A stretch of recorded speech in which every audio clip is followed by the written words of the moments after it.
জগন্নাথ ধামও করেছি। হিংসা করবেন না, সবাই দেখতে যাবেন। বিজেপি কি সোশ্যাল নেটওয়ার্কে বললো ওটা ফেক ফেক, ওটা ফেকু, বুঝলেন কিছু? যেটা প্রচার করা হয় ওটার নাম হচ্ছে ফেকু। আমাকে বলেছিল কি আমি জগন্নাথ মন্দিরের কাঠ চুরি করেছি। কান মোড়া দেওয়া উচিত, কান ধরে উপোস কর। আমি কেন তোদের কাঠ চুরি করতে যাবো? আমার নিমগাছ বাংলায় কম আছে, আমার বাড়িতেও 4টে নিম গাছ আছে। আর জগন্নাথ ধামেও 500 গাছ পোতা হয়েছে, আরো 100 নিম গাছ পোতা হবে। কারো দয়া চাই না। কি মুখে ঝামা ঘষেছে তো যারা বলেছিলেন তারাই বলছেন না না এখান থেকে নেয়নি।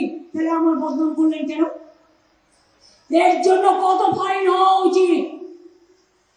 একটা ভালো করে মন্দির করলাম, সারা বিশ্বে একরকম আশ্চর্য, আর তা বলে দিচ্ছে আমি নাকি চুরি করেছি।